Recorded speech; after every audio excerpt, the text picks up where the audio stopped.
ओम श्री गणेशाय नमः। अथ 13वां अध्याय। 13वां अध्याय आरंभ करने से पहले भगवत नाम की माला करते हैं।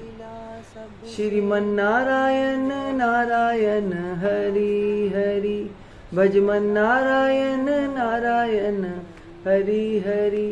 तेरी लीला सबसे न्यारी न्यारी, हरि हरि। श्रीमन नारायण नारायण हरि हरि। अथ 13वां अध्याय। इस प्रकार नारद मुनि से कथा सुनने के बाद राजा पृथु ने हाथ जोड़कर कहा कि हे महाराज, अब भगवान की पूजा का महात्म्य सुनाने की कृपा कीजिए।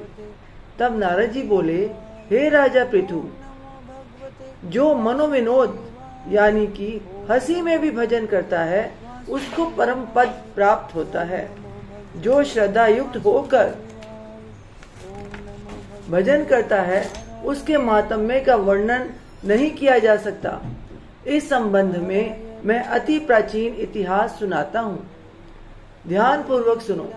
नारद जी ने कहा, कलिंद पर्वत पर दीर्घपुर नामक नगर में सुबाहु नाम का अत्यंत धर्मात्मा राजा राज्य करता था। वह प्रजा का पुत्र के समान पालन करता था।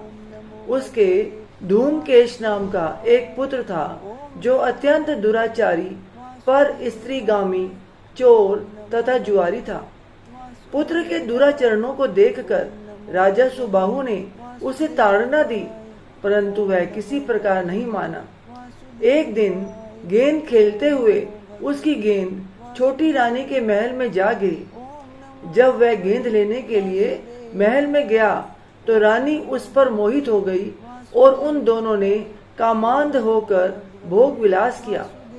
जब राजा को इस बात का पता चला तो उसने कुमार को प्राण दंड न देकर देश से निकाल दिया।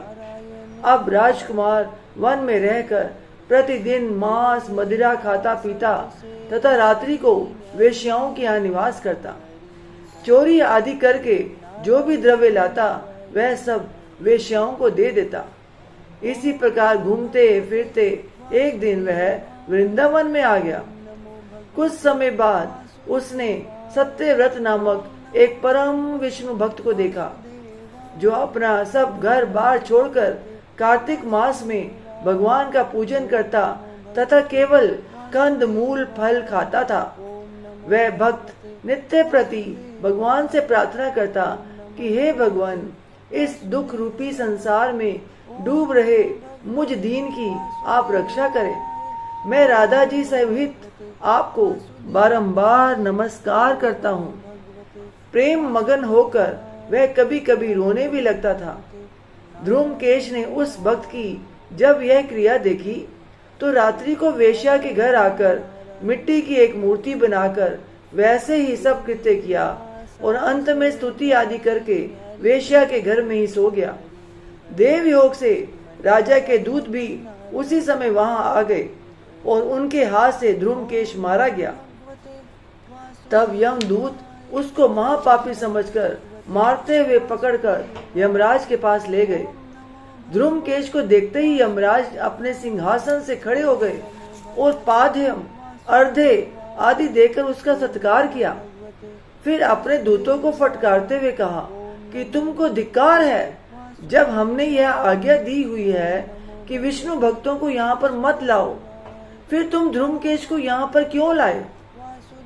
उसने कार्तिक मास का व्रत वृंदावन धाम में चाहे हास्य से ही किया, मगर फिर भी वह बैकुंठ में जाने का अधिकारी है।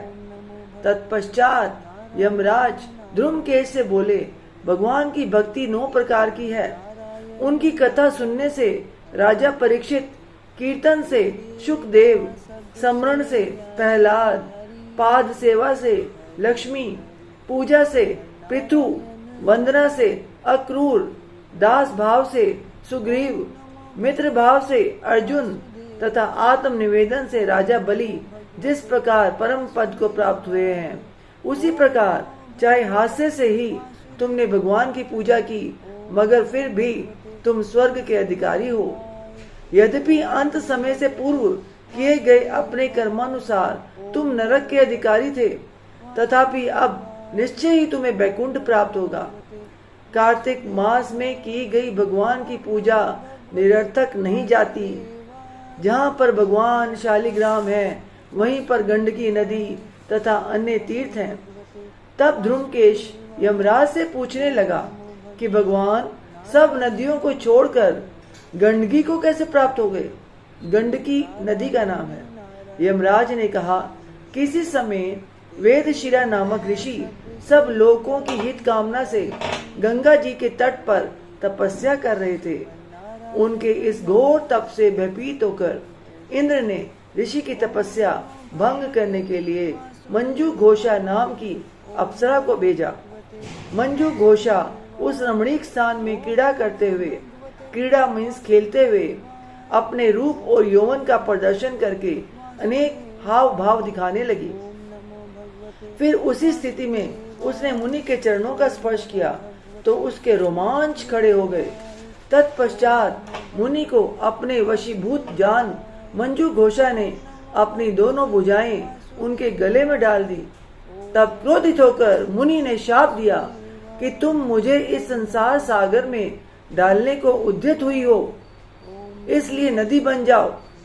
तब मंजू घोषा ने प्रार्थना करते हुए मुनि से कहा, हे मुने, मैं शाप योग्य नहीं हूँ, आप मुझे क्षमा करें।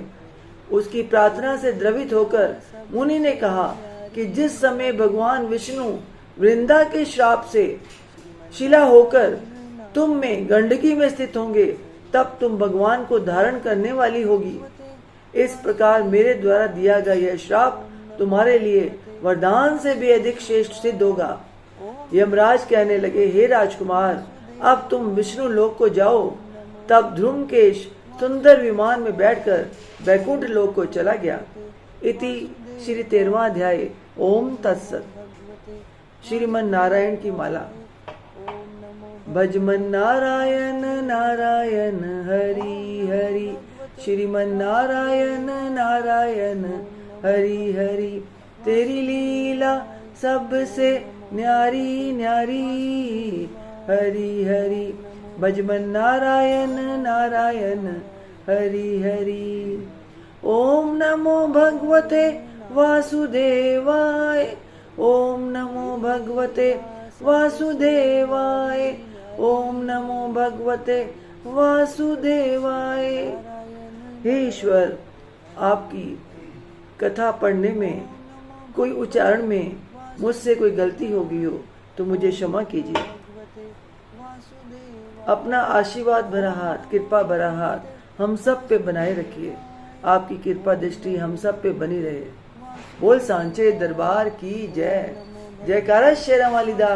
बोल सांचे दरबार की जय। जयकारे वाले नु मिठिया मुरादा। बोल सांचे दरबार की जय। अगली वीडियो हम 14वां अध्याय के साथ सुनेंगे। तब तक के लिए जय माता दी।